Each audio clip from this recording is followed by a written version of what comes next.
Mit mutatott meg Magyar Péter március 15-i rendezvénye is, miért éppen most gyanúsítják családon belüli erőszakkal? Köszöntöm Önöket, ez itt a Feedback, és többek között ezekkel a témákkal fogunk ma foglalkozni, és köszöntöm vendégeimet, Kukorelli Endrét, írót, és Lentulai Krisztiánt, műsorvezetőt. Szervusztok! Sziasztok! Szia. És majd mindenféleképpen fogunk ezzel a Varga Judit és Magyar Péter üzengetéssel foglalkozni, de ahhoz, hogy ezt megértsük, talán fontos megértenünk, hogy mi történt március 15-én. Mik voltak a főbb tanulságai ennek az zászlóbontásnak szerintetek? Mármint a Magyar Péteri. Magyar Péter. Nagyon kedves, hogy nem két történész ül itt, nem az 1848-49-es Pedig majdnem elkezdtem erről beszélni, kérted. de én történelem szakos voltam, úgyhogy nem egy kicsit. Ha kifejezetten a Magyar Péteri zászlóbontást kérdezed, hogy mi történt, én nyilván benyomásokat fogok tudni mondani és érzéseket. Az a szerencsés helyzet áll elő itt a műsorban, hogy Bandi ott is volt, úgyhogy ő egészen más tapasztalatokat fog tudni majd mondani. Látunk itt egy közel egy hónapos tündöklést, hogy bukás lesz-e a tündöklés után, azt én nem tudom megmondani, de én azt gondolom, hogy a modernkori magyar demokrácia 34 évében nem nagyon láttam ennyire gyors felemelkedését egy politikai szereplőnek, ezért arra sincs itthon tapasztalat szerintem, hogy az ennyire szinte túl gyorsnak tekinthető felemelkedés az milyen stációkkal jár, nem tudom megmondani.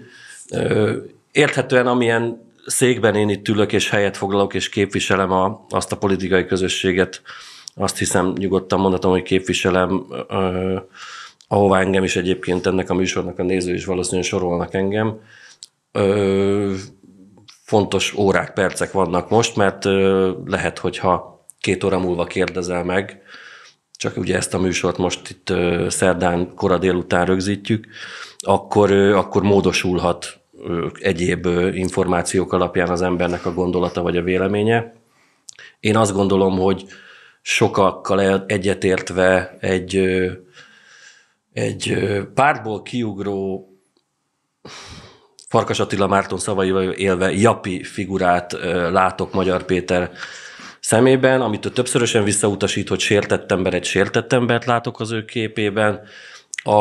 Egy olyan házasságból, amiben talán ilyen szempontból nem vagyok vájkáló, ha azt mondom, véleményem szerint a neje hordta a nadrágot, és sok frusztráció lehetett benne, ezek csak feltételezések a részemről, és kiváló alkalmat látott arra most ebben a magyar politikai közegben, nem sokkal a kegyelmi botrány után, amiben egészen komoly szeletet tud kihasítani választói rétegből. Nyilván ennek a mai beszélgetésünknek is valószínű tárgya lesz, hogy vajon honnan, Bandinak a véleményére is kíváncsi vagyok, mert nehéz megmondani, hogy csalódott fideszesek köréből tud majd kihasítani ez a pártszerveződés majd, vagy az ellenzékben csalódottak köréből fog majd tudni kihasítani.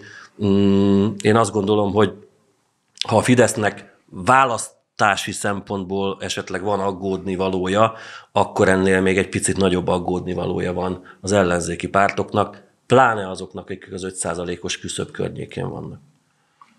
Olyan sok mindent mondtál, hogy el is felejtettem az eredeti kérdést.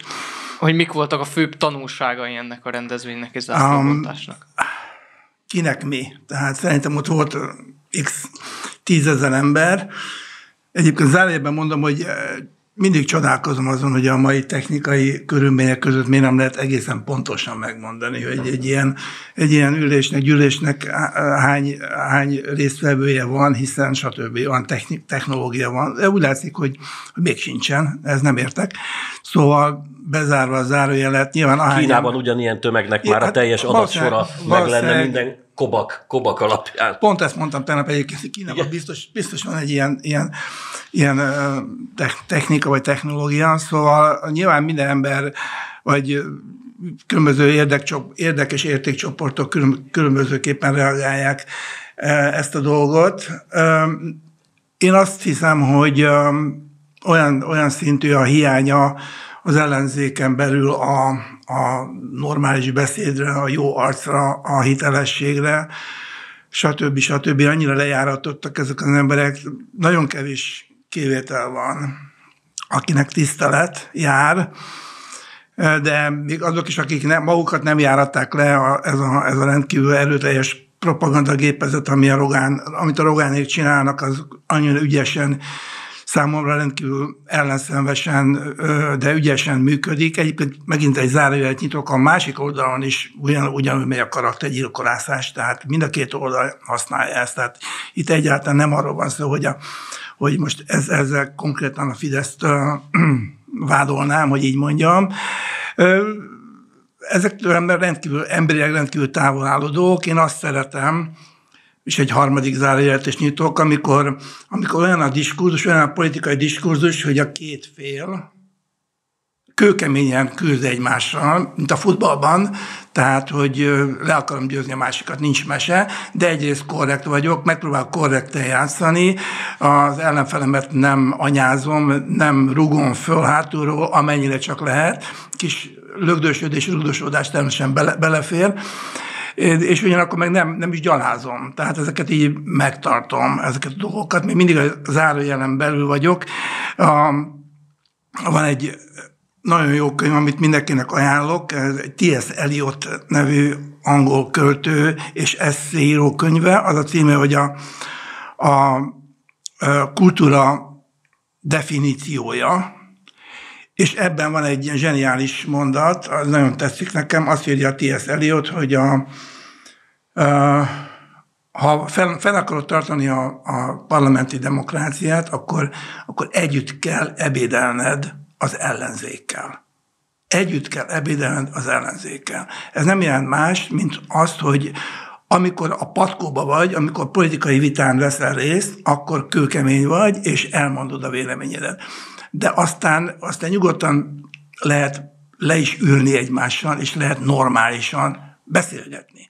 Tehát például még mindig az zárójelen belül vagyok, például egy újabb könyvet ajánlanék mindenkinek, Mikszáth Kálmán, az a cím, hogy Tisztelt Ház. Tehát Mikszáth Kálmán, Tisztelt Ház. Vegyétek ki a könyvtárból, és olvassátok. A Mikszáth az egy parlamenti tudósító volt, még mielőtt képviselő lett, ugye? 10 évig volt egyébként országgyűlési képviselő, és leírja, hogy milyen volt a működés a parlamentben, tehát, hogy azok az emberek, akik egyébként ütötték, vágták egymást a patkóban, azok kint csibukoztak a folyosón. Na most szerintem számomra egy ilyen, és nem gondolom, hogy naív vagyok, vagy valami ideáltipikus véleményt állítok elő ezzel, ez számomra az optimum, mert akkor tudsz jó meccset játszani, hogyha a tiszteletbe tartod az ellenfeledet. Tehát, hogy én futballista vagyok, kiöregedett futballista, és nem bírom azt, amikor egymás köpködik, meg gyalázzák még a szurkolótáborok se. Ezt nem szeretem. Na jó, most bezárom a zárójelet.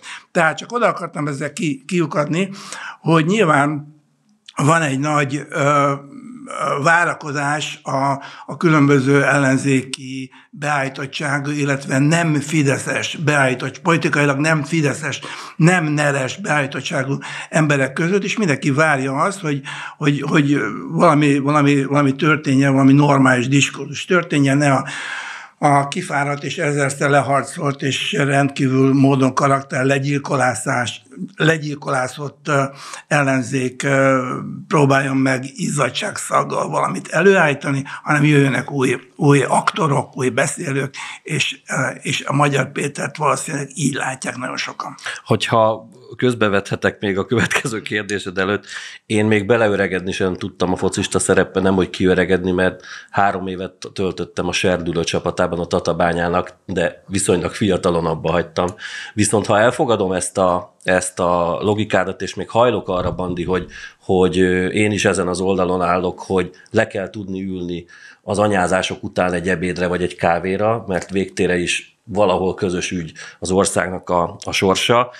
A szekértábor logika szerint ezt már nem tehetik meg a politikusok. Tehát nem tudsz megfelelni a saját bázisodnak, hogyha téged meglátnak egy közös fotón a Facebookon az ellenkező oldali politikusoddal, akivel egyébként próbálsz jó viszonyt ápolni, azonnal árulónak fognak bélyegezni a sajátjaid. Na hát ide lyukadtunk ki, vagy ide ment lefele ez a spirál. Tehát ez szerintem probléma. Tehát én tudom, hogy így van, de ezzel mégiscsak szembe kéne nézni, és okos Engels szamár szenved alapon az első gesztusokat meg kéne valakinek tennie. Na most mindig az oké számomra, hogyha azt teszi meg az első gesztusokat, az nagyvonalú, még akkor is, hogyha él a gyanúperrel, hogy nem fogja visszakapni ezt a korrektséget, akinél zsuga van. Tehát aki pozícióban van, aki hatalmon van. Most a Fidesz 53-szor van kétharmados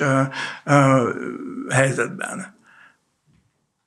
Benne van ebben a mondatban az is, a folytatás, legalábbis gondolom, neki kellene nagyvonalnak lenni, kedvesnek, megengedőnek, és abban a pillanatban, hogy egy ilyen beszédhelyzetbe kerülsz, figyelj, abban a pillanatban nálad van az erkölcsi győzelem. És nem igaz az, hogy minden egyes ember totálisan be van hülyítve, be van nyomva 100%-ig a szekértábor logikába, és mindenki ilyen szemellenzős. Nem. Szerintem az emberek normálisak, én abból indulok ki. Még a agyilag kevéssé szofisztikált emberekben is van, minden élőlényben, egy csigában megvan az, hogy a saját érdekeit és az értékeit fölismerje. Tehát nem igaz az, hogy mindenki meg van hülyítve, mindenki totálisan le van gyalulva a propaganda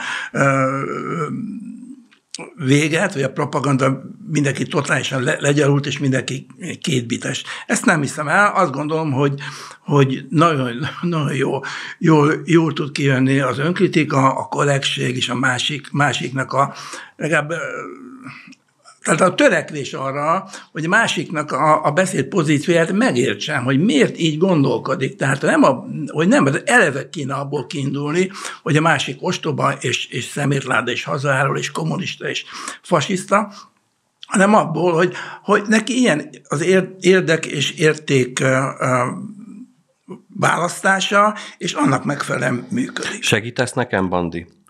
Azt a szót használtad magyarra, hogy hiteles a szemedben. Nem azt mondtam, de erről is beszélhetünk. Azt mondtam, hogy várják az emberek a hiteles beszédet. Értem. De akkor is tudsz segíteni, mégis ott voltál a tömegben. Persze. Hogy a túróba lehet egyébként, mert sokan annak tartják, hogy a túróba lehet Magyar Péter hiteles most a reményvárók szemében, az a Magyar Péter, aki belülről látta az ert, és érdekes módon pont a belülről látása miatt tartják hitelesnek, és olyan érzése van az embernek, hogy orbefogva, de akkor mögé tudnak állni, és ezt az orbefogást nem értem. De miért? Hát egy hónappal ezelőtt az ember egy fideszes volt. És akkor mindenki volt ilyen is, olyan is, amolyan is, hát most minden oldalról tudnánk sorolni mindenféle embereket, most nem akarok mindig azzal jönni, hogy Orbán meg hogy Liberális Orbán? Igen, stb. De nem akarom ezeket mondani, mert lapos, meg uncsi, meg nem is korrekt, meg mindig az van, hogy ja, de ti is, meg minden. Ez távol áll tőlem, nem tudom, zsigerileg, vagy nem tudom mi. Szóval az van, hogy az emberek olyanok, hogy valami módon, valahová inkább, tehát minden emberben van ambivalencia, érted? És mindenki tudja azt, hogy egy csomó mindenben így gondolkozik, más dolgokban meg úgy gondolkozik, és hogyha vannak politikai ajánlatok, akkor nem létezik, hogy te egy totálisan olyan, vagy 100%-ig mindenben egyetértesz te, ahogy te mondtad, politikai közösséged véleményével, meg diskurzusával, és amit a másik mond, az meg nulla. Aki így gondolkozik, hát az nagyon gáz. Tehát arról van szó, hogy minden ember egy kicsit ilyen 49-51, vagy 48, vagy 40, 60, stb. Tehát minden ember egy kicsit ilyen hogy ebbe is lát valamit, abba is, stb. Na most ennek megfelelően az, hogyha valaki átbillen valami más diszpozícióba, abban nincsen semmi probléma. Tehát én el tudom hinni ennek az emberek, nem ismerem, soha életemben nem láttam, nem is tudtam róla, hogy van, stb., mert annyira nem figyelem ezt a politikának ezeket a ötödvonalú dolgait, mert más ügyeim vannak, hogy mással foglalkozom. El tudom képzelni, hogy a csávó egyszer csak azt mondta, hogy na jó, most eddig volt, és most meg ezek után már nem, és kész. Szóval ezt el tudom, és megint csak azt mondom, hogy szerintem az a jó, legalábbis én azt javaslom magamnak elsősorban, hogy próbáljuk úgy gondolkozni, hogy amit valaki mond, azt én elfogadom. Tehát például, most egy anekdótát belefér. Igen. Például Szent István telepen, ahol lakom, egy kertes házban, ott én, mikor otthon vagyok, nem csukom be a kaput. Nem csukom be. És akkor jön az Imre, aki szokott nekem segíteni füvet nyírni, ilyen kimarjult arccal, hogy Endre úr, az vagyok én, nyitva volt a kapu. Mondom az Imrének, hogy tudom Imre, amikor itthon vagyok, nem csukom be. És akkor néz rám, mint egy ilyen kicsit ilyen diliseret. És akkor mondom, és látom rajta, hogy hülyének. De tudja, nem vagyok hülye, de mégis hülyének tart. És akkor de hát csak elkezdi, tudod, akkor elmondja még egyszer. Ismer az egyszerű ember, elmondja még egyszer, mert hát, hogyha rosszul mondta. Akkor mondom, hogy tudom Imre, bejön valaki, lefejelem. Nem fejelem le, de mondjuk akkor ezt mondtam. Bejön ide valaki, úgy lefejelem, mint a húzat. Jó, tehát Magyar Péter előtt nyitva a kapud. És igen, és tulajdonképpen mindenki előtt nyitva a kapum ennek megfelelően. Tehát én csak azt, és akkor, amikor az Imre elmondja, hogy jó, de betörtek itt, meg ott, meg amott, és aludtak, és elvitt, és akkor is azt mondom, hogy szerintem az a jó metódus, úgy lehet jól élni, hogyha nem vagyok totál bizalmatlan mindenkivel. Nem akarok óvó, eleve mindenkit azt mondani, hogy nem, te gazember vagy, te csak téged megvezetnek, téged pénzét csinálnak. Nem feltétlenül így működik. Én magamon indulok ki, én úgy gondolom, hogy én nem így működöm, és azt feltételezem, hogy mások sem így működnek. Aztán, ha kiderül, hogy tévedek, akkor az persze egy másik kérdés. És itt a pénznél visszakanyarodnék arra, amit Krisztián, te mondtál, a berobbanás, hogy ilyet még nem is nagyon láttál, hogy pont ezért lehet olvasni olyan véleményeket, hogy akár a Fidesznek valami nagyon furcsa mestertervét, akár David Pressman vagy a CIA-nek valami emberének tartják Magyar Pétert, ezt mennyire tartjátok elképzelhető forgatókönyvnek, vagy tényleg ez mennyire egy olyan one-man show, ami ebben a nagyon üres politikai térben most utat tudott így önállóan is törni magának? A Pressman-t én a néhány héttel ezelőtti civil gyermekvédelemről szóló szememben áltüntetés mögött érzem egy mozgatórugónak. Ebben én nem látom Pressman szerepét, úgyhogy én ezt nem osztom. Hogy a Fidesznek egy mesterterve lenne, ezt tudod, mikor lenne mesterterv? Most nyilván ez csak feltéve, de nem megengedve egy olyan egészen szürreális forgatókönyv esetén, hogy itt a lánglelkű Tesco-s Petőfink mutatja az utat, meg akarja buktatni a kormányt. Ugye ezt alkotmányosan úgy lehet megcsinálni, hogy új választást, rendkívüli választást írnának ki, és azt még a Fidesz még annál is jobban megnyeri, akkor lenne igazad, hogy akkor ez egy nagyon komoly mesterterv. Én ennek nagy valószínűségét nem látom, hogy ez van, de ebben az esetben akkor azt mondanám, hogy hát valószínű semmit nem értek a magyar politikából, mert én most ezt elképzelhetetlennek tartom. A Fidesz imázsán komolyat ütött a kegyelmi botrány. A Fidesz imázsán most komolyat akar ütni Magyar Péter, nem csak az imázsán akar ütni, hanem itt buktatni akar. De elterelte a figyelmet, vagy tetőzte a botrányt? Nagyon érdekes. Én ebből a székből hiába dolgozom most már több évtizede a médiában, nem tudom nektek megmondani azt, hogy egyébként a magyar médiafogyasztó közegnek hol csordult tele a befogadó képessége.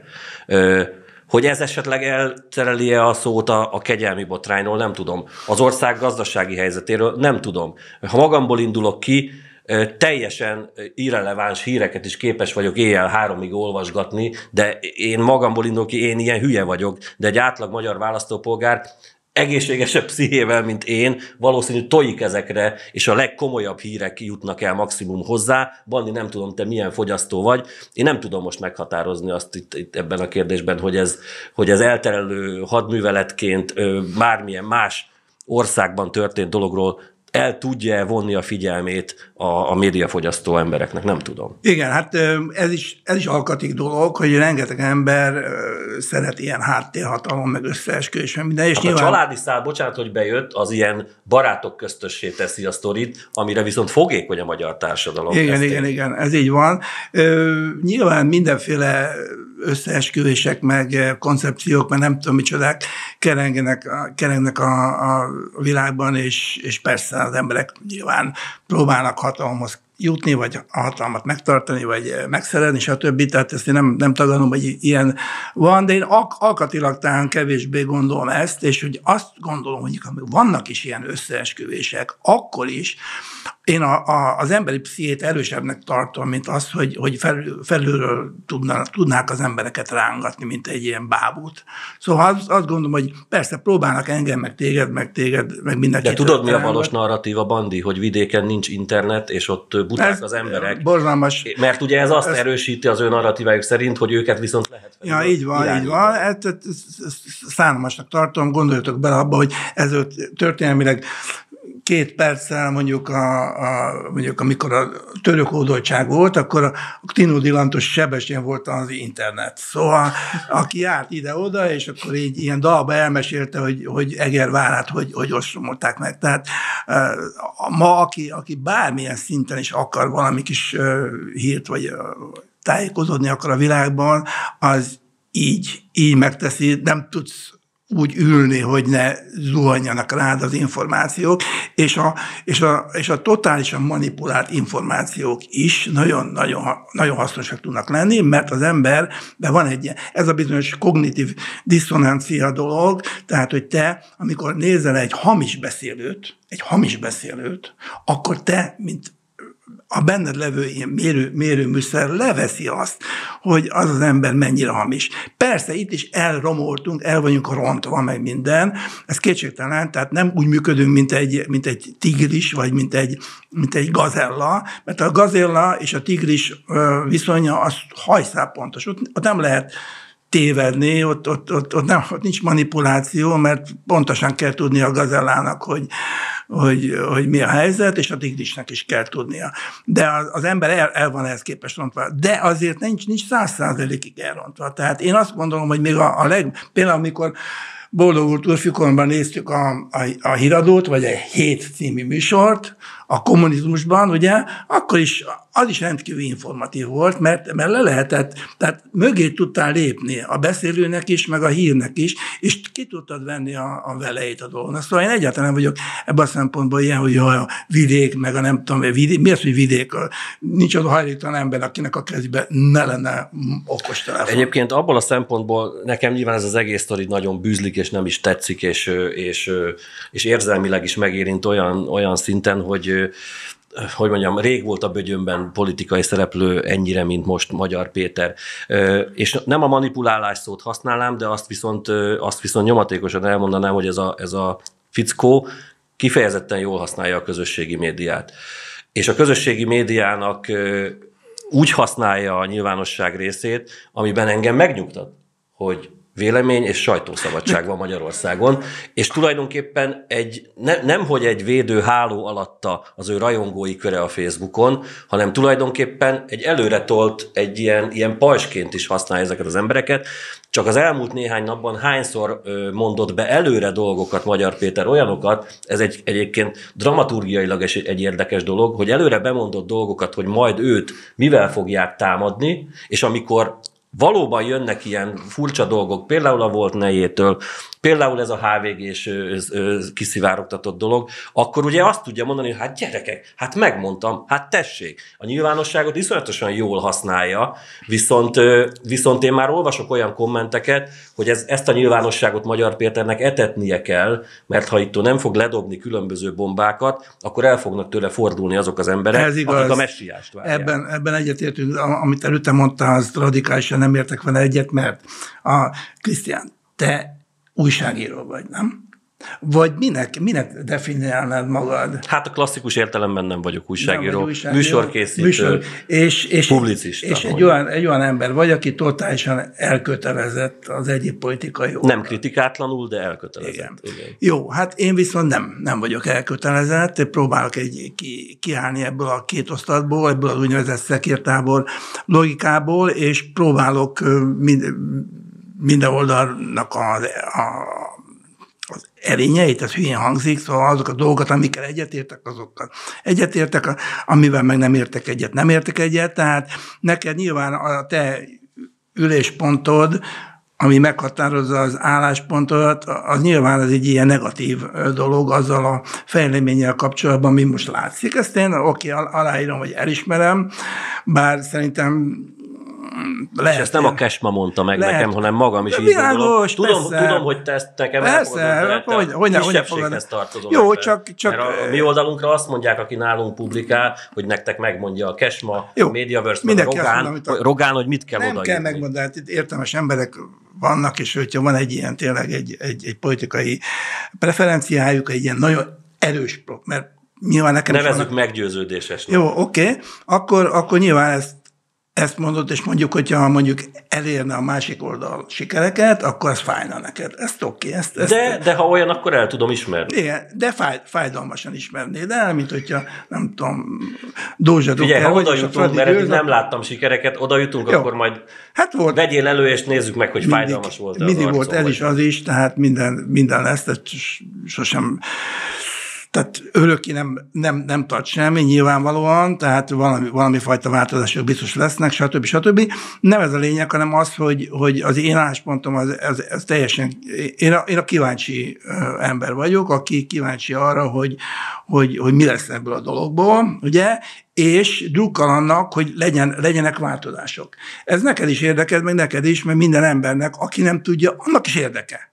Ugyanis az nem jó, hogyha folyamatosan kétharmaddal be van betonozva egy bármelyik társaság.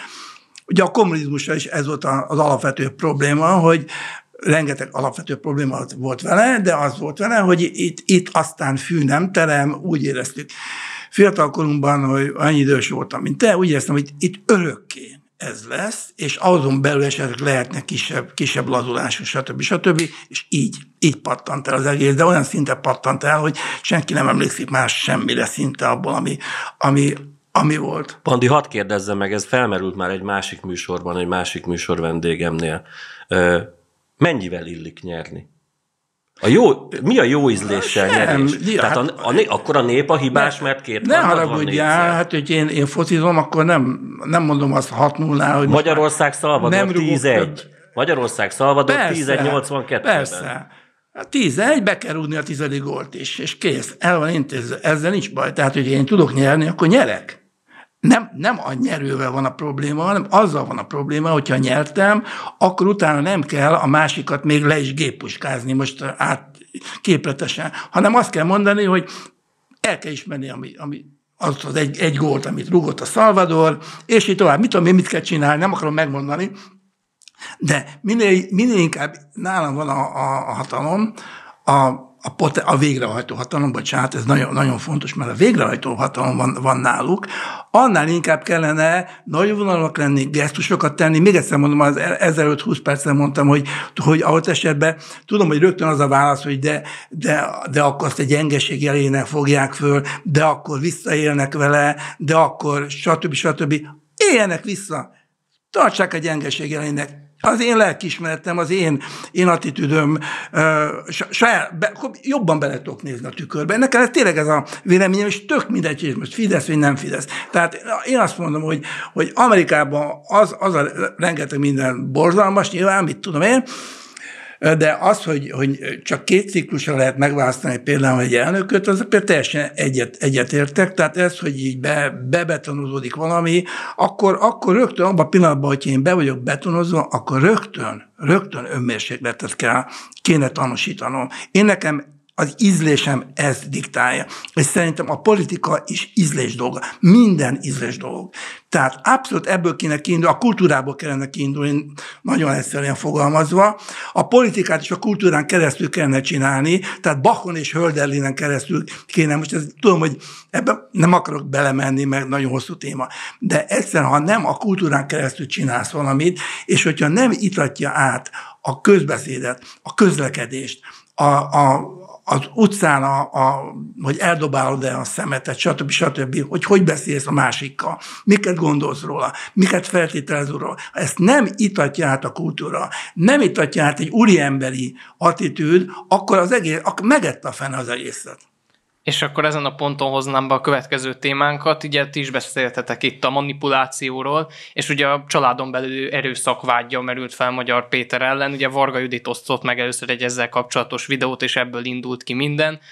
Itt egy szándékos lejáratás zajlik Magyar Péter ellen, amit esetleg már láttunk Vona Gábornál, vagy előző politikai szereplőknél, vagy ez teljesen természetes, hogy valaki itt betör meg, ahogy mondtad, berobban ebbe a politikai térbe, és előássa a média azokat a kínos ügyeket, amivel le tudja járatni, és ebbe semmi. Nem beszélve, hogy ez egy 2020-as dolog. 2020, és most 24 van. 4 év. Tehát, hogyha én neres vagyok, akkor lehet ezt csinálnom? Amíg neres vagyok, addig üthetem, vághatom, vagy leüvöltetem a feleségem fejét. Abban a pillanatban, amikor kijövök, akkor meg nem. Szóval gusztustalan az egész. Ez megint ízléstelen. Pont annyira ízléstelen, mint amikor azt mondják az Orbánról, hogy verte a feleségét. Amikor ezt hallom, aki ezt mondja, én onnan úgy elmegyek, mint a sipirc. Vagy az, hogy kezelteti magát, nem tudom hol. Vagy amikor a vonát lebuzizzák, vagy a Juhász Péter is verte a feleségét, stb. Ezek, figyelj, idáig nem szabadna lesüllyedni, és persze lesüllyedünk simán, tehát úgy, mint a Paternoster, úgy süllyedünk le az alaksorba, de akkor onnan föl is kéne jönni innen szerintem. Gyakori vád ebben a témában, amit most megkérdeztél tőlünk, hogy miért kellett ezzel most kijönni, eltelt, ahogy Bandi is mondja, 4 év. Felhívnám mindenkinek a figyelmét, hogy ellenpéldákat is tudunk mondani. Persze ez nem, hogy mondjam, a jó ízlésbeli elvárásaidat nem fogja kozmetikázni. Tulajdonképpen visszamehetünk Schmidt Pál által plagizált diplomáig, hány éves lehetett Schmidt Pál, amikor megírta, és hány éves volt, amikor köztársasági elnök lett, illetve a Borkai ügynél sem akkor pattant ki a botrány, akkor jött elő a videó, amikor ez a jachtozás a Borkainak megtörtént.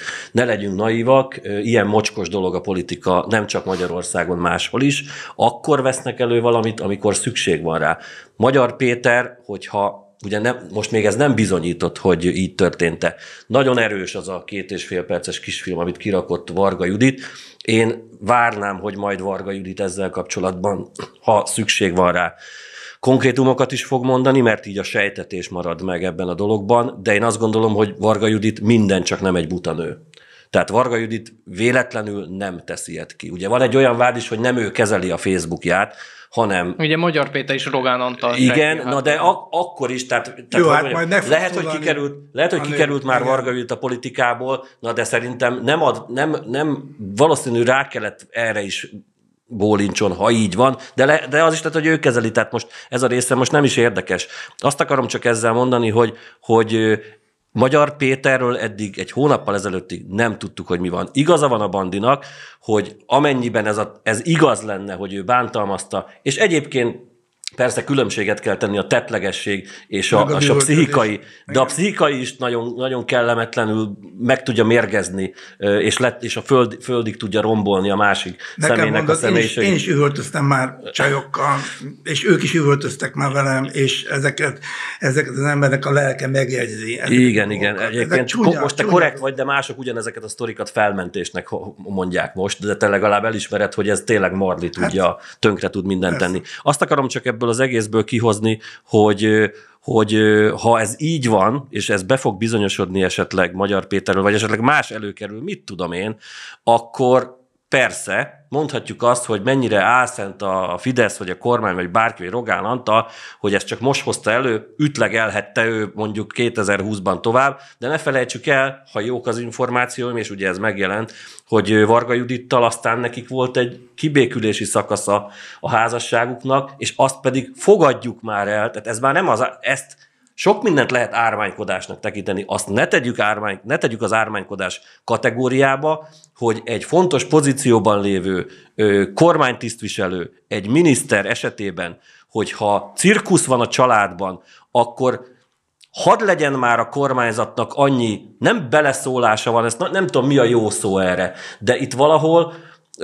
Varga Judit bármennyire is magánember is, a kormányt is valahogy képviseli, és nem tud jól kijönni Magyarországon. Abból azonnal bulvár hír van, abban igenis kármentési felelőssége van. Nem csak a Fidesz kormánynak, ha ellenoldali kormány lenne, hogy gyerekek, ha behívták őket a Karmelitába, engem nem érdekel, ha Rogán behívta őket, amikor a cirkuszuk volt a Karmelitába. Gyerekek, valahogy oldjátok meg, és el is hangzott talán, hogy miben tudunk segíteni. Én ebben nem látok és ez teljesen korrekt, ezzel nincsen semmi baj. Nézd, az van, hogy az vesse az első követ, ugye, a tettesekre, aki ő maga is teljesen tiszta, ártatlan, soha életében még nem veszekedett, stb., de nem ez a lényeg szerintem, hanem az a lényeg, hogy ez nem szabadna,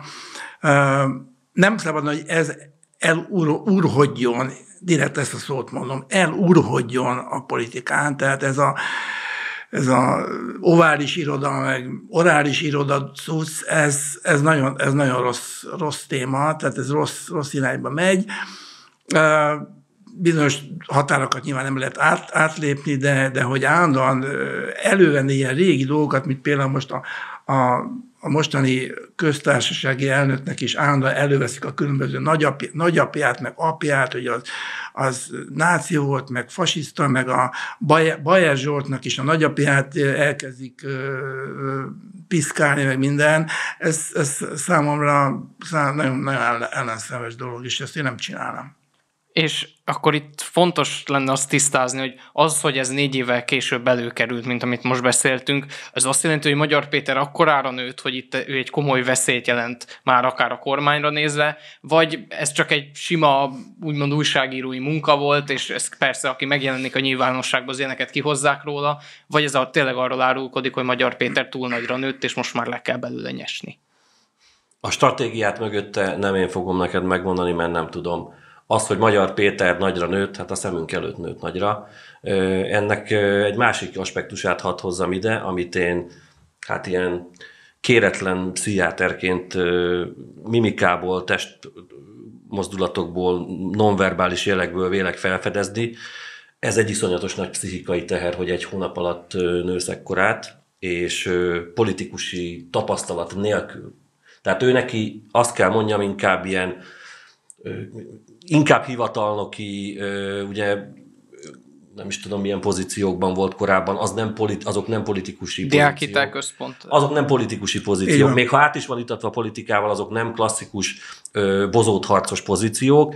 Ez az ember szerintem egyetlen hónap alatt is én, amit érzékelek észleléssel, én szerintem rogyott már össze annyit, hogy nekem kétséges, hogy idegileg ő ezt fogja elbírni. És láthattuk azt, hogy Márki-Zay Péter is viszonylag szolid, pszichével indult bele. Csúcson volt, amikor megnyerte az előválasztást, és utána, mint elefánt a porcelánboltban viselkedett, nem politikai szempontból, hanem emberi szempontból követett el iszonyatos bakikat, amit a politika nem tud megengedni, ott nincs pardon. Ott egy picit hibázol, ott véged van. Nem azért, meg kicsinál a másik oldal, hanem a sajátjaidban is kérdőjeleket fogsz felállítani. És nem azt mondom, hogy egy az egyben azt látjuk a felhorkanásain. Hát fenyegeti most már, bocsánat, hogy ezt mondom, lehet, hogy téged ez sért, fenyegeti a sajtót, fenyegeti a Fidesz kormányhoz közel álló embereket Magyar Péter, bemegy az ATV-be, aminek örülni kéne, hogy nyilvánosságot kap, köszönés helyett rögtön úgy beleszáll a műsorvezetőbe, amivel a cégcsoportot propagandistázza le, Szőlősi György tökéletesen helyre is tette. Ez nem mutat jól, és ha valaki így akarja indítani a politikai karrierjét, én abban nem látok tartós. Oké, ebben gyakorlatilag 99%-ig egyetértek. Azt gondolom, hogy egy viszonylag fiatal emberről van szó, nem tudom hány éves, és ahogy mondtad, teljesen jól, totálisan politika, meg te is, hogy totálisan politika-mentes, illetve hát nem, mert végül is ott volt így a NER közelében. Politikusi tapasztalata nincsen, de hát mégis csak benne élt ebbe a dologba, már a felesége révén, stb. De hát nyilván ezek pontosan leírtad, ezek hibák már, mint abban a szempontból, hogy de hát ki nem hibázik, tehát szerintem ezek a hibák, hogyha észheztél és nem fokozza, mint ahogy a Márki-Zay egyik hibából a másikba esett, és kvázi felpörgött, hogy nála, és a végén már tényleg csak hablatyolt össze-vissza, pedig eleve úgy, én nagyon jól leírtad, de eleve úgy indult, hogy egy szolid, konszolidált és egy határozott ember, meg minden. Ha továbbra is ilyen típusú hibákat csinálnak, akkor nyilván akkor ki fog pukkanni ez a dolog, és kész. Hát megnézzük, hogy kipukkan-e, hiszen Magyar Péter szerint ezzel a rendőri jelentéssel már a vállása alatt is zsarolták, és szerint egy szándékos karaktergyilkosságról van szó, és nyilván minden a stúdióban nem fogjuk tudni megmondani, hogy ebből mi igaz, vagy mi nem, de viszont a politikai része az érdekes lehet, hogy ez az ügy most mennyire törheti meg azt a lendületet, amit vett itt az utóbbi napokban és hetekben. Hát a figyelmét biztos, hogy megosztja. Tehát, hogyha ez a Varga Juditos poszt nem kerül ki, Dezső András sztorit, a HVG-s szállat nem tudjuk meg, nem derül rá fény, akkor nyilván egy sokkal, hogy mondjam, jobb pozícióban vághatna ennek az egésznek neki. Nem tudom még eldönteni, hogy mi az igazi célja. Szavakkal, szájjal azt mondja, hogy kormányt akar buktatni, dönteni, megnehezíteni, nem tudom. Újabb vezéráldozatokat akar-e, a korábban barátjának tekintett Gulyás Gergelyt akarja kicsinálni, nem tudom. Egyszer nem látok ebbe az egészbe bele, de az biztos, hogy a figyelmet megosztja, és bármi is mögötte az elképzelés vagy a konteó, az biztos, hogy neki nagyon nem tett most ez jól. Ami nekem még mindig bűzlik, hogy mi a túróért a Partizánban is és a Telex stúdióban is, mi a túróért kezdett előre belengetni maga ellen vádakat. Ezt én egyszerűen nem tudom azóta sem megfejteni. Ezt mondtad az előbb, tehát hogy azért, hogy nyilván már kaphatott figyelmeztetéseket, vagy valamifajta, szólhattak neki, hogy vigyázz, mert... De a 0-24-es védelem nem pojácáskodás, Bandi? Így tudom én, tehát ő azt mondta, legalábbis úgy hallottam, véletlenül ezt hallottam, hogy ő azt mondja, hogy nem ő kérte, hanem a különböző emberek mondták neki, és kapott ilyen felajánlást, és akkor elfogadta. Na most én nem tudom, tehát, hogy milyen szerintem sem hiszem, hogy lelőnének, vagy kidobnának az ablakon embereket, ott nem tartunk szerintem, ez egy... De ő már az új magyar Navalnyi, tehát hogy jó. Te is ebben az országban élsz, tudod. Oké, mindegy, szóval ez nekem is túlzás, és én például nem kértem volna ilyet, vagy nem fogadtam volna, azt mondtam, hogy nem, de hogy mondjam, hát ő lehet, hogy a gyerekei miatt, mit tudom én, úgy ítéltem meg, nem vagyok az ő helyében természetesen. Tehát amit nem tudom, te milyen beszólásokat szoktál kapni a kommentekben, én most elkezdtem gyűjteni, ki is gyűjtöm ezeket a dolgokat, tehát én minden vagyok, csak nem vagyok normális, hülye vagyok, és gazember, és nem tudom még, és kommunista, minden vagyok.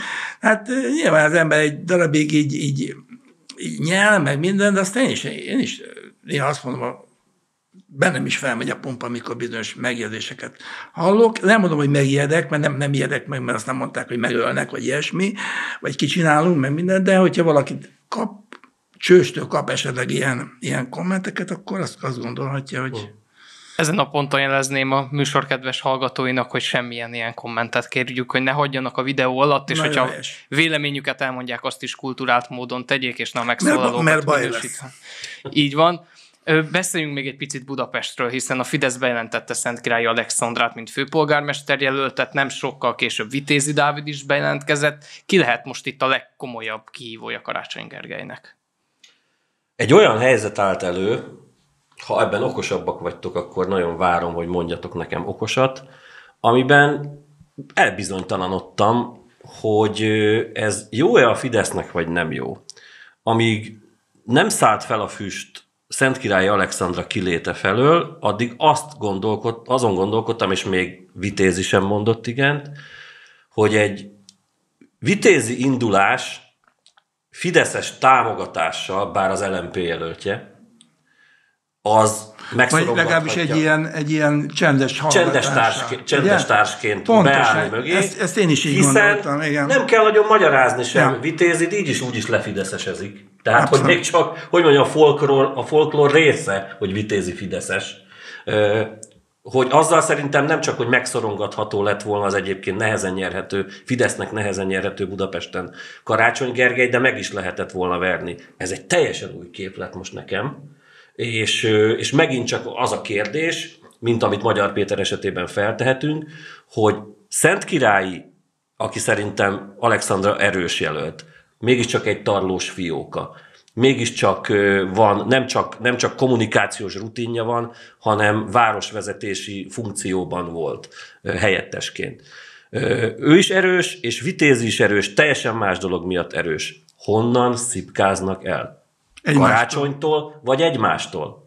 Újra, tehát az a romantika megvan-e Karácsonyban egy nekifutáskor, hogy O1G. Mert ez a romantikája megvolt Karácsonynak. Nem tudom, hogy ha fél év múlva beszélgettünk erről, akkor azt mondhatjuk-e, hogy egy újabb ciklusra is elég volt az, hogy a kormány szidja Karácsony Gergely. Jó, hát fogalmam sincs, hogy mi van. Nagyjából veled értek egyet, abban amit mondtál, abban egyetértünk. Tehát itt az van, hogy nyilván egy csomó olyan ember, aki a Karácsonyra szavazott, nem elégedett feltétlenül a Karácsonnyal, és azokból nyilván le fog jönni egy, nem tudom hány, 10-20%, gondolom én, és átmehet a Vitézihez. De ugyanakkor meg egymástól is már, mint ez a kedves hölgy, meg a Vitézi, ezek egymástól is fognak embereket szipkázni, elszippantani, hogy így mondjam. Én sajnálom, mert volt a Fidesznek egy nagyon fiatal, nagyon jó beszélő, jó kiállású, csinos, stb. Női figurája. Ugye most elvesztettek két hölgyet, és most akkor ő is bukni fog, hát ebben mi a jó? Én megtartottam volna, hogyha én vagyok Karácsony Gergely szerint ugye vissza fog majd lépni Vitézi Dávid javára, ezt mennyire tartjátok elképzelhetőnek? Épp tegnap mondtam a barátomnak, hogy szerintem ez lesz, hogy vissza fog lépni. De egy akkora párt, mint a Fidesz ezt megtenné, mert hiszen ez akkor azért egy arcvesztés lenne, hogyha... Figyelj, vannak olyan hangok a jobboldali táboron belül is, hogy nem is olyan nagy baj, hogyha nem fideszes a főváros, mert egyébként ez akár a külföld felé, akár a hazai ellenzék felé azt mutatja, amit egyébként én magam enélkül is vallok, hogy demokrácia van Magyarországon. Tehát stratégiailag lehet azt mondani, nem kell mindent megnyerni. Hogy gyerekek, mit beszéltek ti diktatúráról? Itt van Budapest. Budapest leszámítva a tarlósféle anomáliát, mert szinte a Demszky és Karácsony korszakokról beszélünk, ebben teljesen furcsa módon ott volt egy tarlósféle időszak, szinte anomáliának tekinthető, bár szerintem ott végre üzemeltetve volt a város. De azt lehet mondani, hogy ez a jobb oldalnak nagyon nehezen nyerhető. Itt a kérdés mindig az szokott lenni, mennyivel bukja el. És szerintem itt most el fog dőlni az, ezt a stratégiát én még nem hallottam, hogy van egy ilyen elmélet, hogy Alexandra visszalép. De benne logika, hogy válaszoljak a kérdésedre, nem lenne arcvesztése a Fidesznek egy ilyenben. Sőt, szerintem azt lehetne mondani, hogy tulajdonképpen ez végig van gondolva, szakmai döntést hoztunk, és alapvetően nem vagyunk ellene annak, hogy bármilyen módon érdekeket érvényesítsünk és tárgyaljunk egymással. És szerintem az még akár jól is el tud sülni a billegő szavazóknak. És ez volt már a végszó. Kukorelli Endrének és Lentulai Krisztiánnak köszönöm szépen, hogy itt voltak. Köszönöm. Önöknek pedig a figyelmet köszönjük, ez volt már a Feedback, a Hit Rádió hírelemző műsora, és arra kérem önöket, hogy említettem, a kommentek között fejtsék ki a véleményüket, de ezt minden esetben kulturált módon tegyék. A mikrofonnál Jakab Balást hallották, viszontlátásra.